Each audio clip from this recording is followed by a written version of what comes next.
అందరికీ nail polish పైన ఉప్పేసి చూడండి, మీరే షాక్ అయిపోతారు. ఏం లేదండి, అప్పుడప్పుడు మనం నెయిల్ పాలిష్ పెట్టుకున్నప్పుడు లేదా ఒక్కొక్కసారి చేయి జారి నెయిల్ పాలిష్ బాటిల్ అనేది కింద పగిలిపోతుంది కదండి. అది టైల్స్ పైన ఉండిపోయి మరకలుగా ఉండిపోతుంది, క్లీన్ చేయడం చాలా కష్టమైపోతుంది. అలాంటప్పుడు ఈ చిన్న చిట్కు ట్రై చేయండి, చాలా బాగా యూజ్ అవుతుంది. నెయిల్ పాలిష్ పడిపోయిన వెంటనే దానిపైన సన్న ఉప్పు చల్లేసేయండి. ఉప్పు చల్లిన తర్వాత ఒక 2 మినిట్స్ అలాగే వదిలేసి ఆ తర్వాత సాల్ట్ని మొత్తం ఇలా రబ్ చేస్తూ క్లీన్ చేశారంటే నెయిల్ పాలిష్ మరకలు అనేవి ఫ్లోర్ పైన కొంచెం కూడా ఉండవు. అయితే ఇంకో మాట అండి, ఈ టిప్ అనేది నెయిల్ పాలిష్ పూర్తిగా ఎండిపోయిన తర్వాత పనిచేయదు. నెయిల్ పాలిష్ ఎప్పుడైతే పడిపోతుందో ఆ వెంటనే చేస్తే కనుక ఈ టిప్ చాలా బాగా వర్క్ అవుతుంది.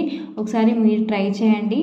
ఈ టిప్ మీకు ఎలా వర్క్ అయింది అనేది కూడా నాకు కామెంట్ చేయండి. ఇలాంటి టిప్స్ కావాలనుకుంటే మన ఛానల్ని ఖచ్చితంగా సబ్స్క్రైబ్ చేసుకోండి.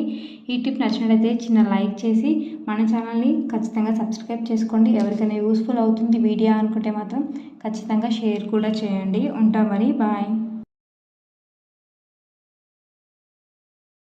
అందరికీ నెయిల్ పాలిష్ పైన ఉప్పేసి చూడండి, మీరే షాక్ అయిపోతారు. ఏం లేదండి, అప్పుడప్పుడు మనం నెయిల్ పాలిష్ పెట్టుకున్నప్పుడు లేదా ఒక్కొక్కసారి చేయి జారి నెయిల్ పాలిష్ బాటిల్ అనేది కింద పగిలిపోతుంది కదండి. అది టైల్స్ పైన ఉండిపోయి మరకలుగా ఉండిపోతుంది, క్లీన్ చేయడం చాలా కష్టమైపోతుంది.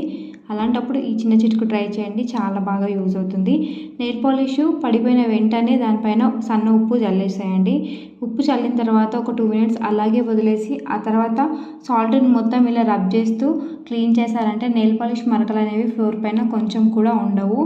అయితే ఇంకో మాట అండి, ఈ టిప్ అనేది నెయిల్ పాలిష్ పూర్తిగా ఎండిపోయిన తర్వాత పనిచేయదు. నెయిల్ పాలిష్ ఎప్పుడైతే పడిపోతుందో ఆ వెంటనే చేస్తే కనుక ఈ టిప్ చాలా బాగా వర్క్ అవుతుంది. ఒకసారి మీరు ట్రై చేయండి. ఈ టిప్ మీకు ఎలా వర్క్ అయింది అనేది కూడా నాకు కామెంట్ చేయండి. ఇలాంటి టిప్స్ కావాలనుకుంటే మన ఛానల్ని ఖచ్చితంగా సబ్స్క్రైబ్ చేసుకోండి. ఈ టిప్ నచ్చినట్లయితే చిన్న లైక్ చేసి మన ఛానల్ని ఖచ్చితంగా సబ్స్క్రైబ్ చేసుకోండి. ఎవరికైనా యూస్ఫుల్ అవుతుంది వీడియో అనుకుంటే మాత్రం ఖచ్చితంగా షేర్ కూడా చేయండి. ఉంటా మరి, బాయ్.